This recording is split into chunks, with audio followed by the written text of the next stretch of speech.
Vamos falar sobre os capítulos 14, 15 e 16 de Marcos.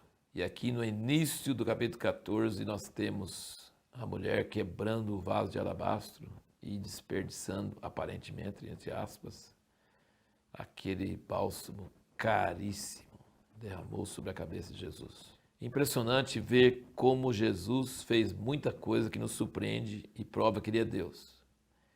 Mas também ele provocou reações em pessoas que chegaram a escandalizar até os discípulos.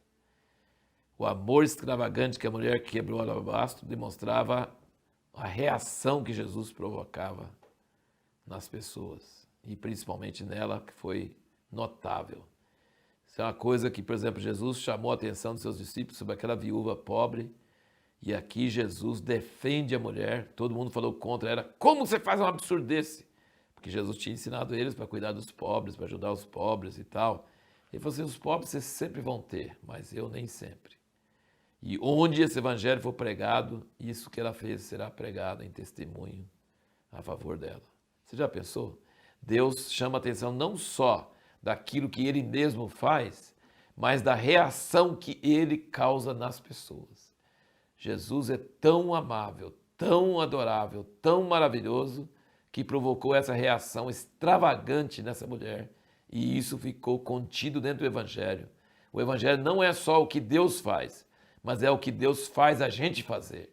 Você estudar a história da igreja e ver vidas como Madre Teresa e como Hudson Taylor e como tantos inumeráveis outras pessoas, Madame Guyon, tantos homens, Watchman Nee, muitos homens e mulheres de Deus durante a história fizeram coisas extravagantes, loucas, por amor a Jesus. E isso é tremendo, isso faz parte do Evangelho. O Evangelho não é só o que Deus faz, mas é o que Deus faz as pessoas fazer. Isso é tremendo, isso é maravilhoso.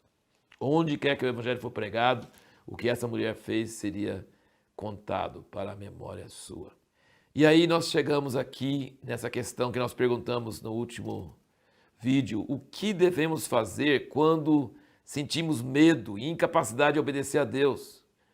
Veja aqui Jesus, o que Jesus fala aqui no capítulo 14, diz aqui no versículo 33, e levou consigo a Pedro, Tiago e João e começou a ter pavor e a angustiar-se. E disse-lhes, a minha alma está triste até a morte, ficai aqui e vigiai.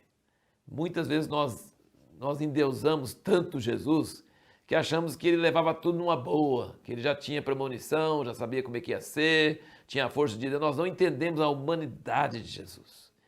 Nós nunca vamos saber a profundidade desse pavor. Só que a pergunta era, o que a gente deve fazer quando ele sentiu esse pavor, essa insegurança, e sentia que ele não ia ser capaz de obedecer a Deus. Até porque ele orou, passa de mim esse cálice. Ele estava sentindo sem força. Ele estava sentindo que ele não ia conseguir obedecer a Deus. O que a gente deve fazer quando tem isso? Orar, até que a paz de Deus enche o nosso coração. Porque nós não somos capazes de nada. Mas quando nós oramos, a paz de Deus vem entre nós. E aí depois, Jesus não teve pavor nenhum. Jesus tirou 10 em todas as provas. Eles perguntavam, queriam que Jesus se justificasse. Jesus não se justificou, ficou caladinho.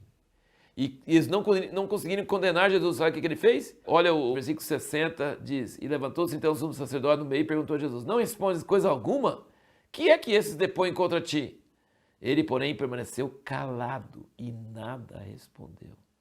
Se ele não tivesse vencido no jardim, ele não ia conseguir ficar calado. Sabe, quando alguém fala uma coisa mínima falsa sobre nós ficamos indignados e queremos nos defender na hora. Falaram absurdos contra Jesus e ele não falou nada. Nada, porque ele tinha vencido no jardim, ele não estava com mais pavor, angustiado, ele tinha resolvido, ele tinha ganhado a guerra lá no jardim. Ele, porém, permaneceu calado, versículo 61, e nada respondeu, tornou o sumo sacerdote interrogá-lo, perguntando-lhe, és tu o Cristo, o Filho do Deus bendito? Respondeu Jesus, agora ele falou, eu o sou, e vereis o Filho do Homem assentado à direita do poder e vindo com as nuvens do céu, que é Daniel 7. E ele sempre falava de que ele vinha com as nuvens do céu, com os anjos. Ele sempre falava, ele viveu a vida toda dele falando sobre isso. E aí, no fim, foi essa palavra dele que levou ele a ser condenado. Ele falou, blasfemou. E aí condenaram ele por causa dessa palavra que ele falou, eu sou o cumprimento de Daniel 7. Então ele ficou calado para cumprir as escrituras, como ovelha muda diante dos seus tosqueadores, e depois, quando precisou de falar, falou a única coisa que iria condenar ele, mas que era sobre a sua segunda vinda. E ele vai vir com as nuvens do céu, na direita do Pai, vai ser tremendo esse dia. Só que, se você não orar quando você está com medo e pavor, e você dormir igual Pedro e os outros dormiram, sabe o que vai acontecer?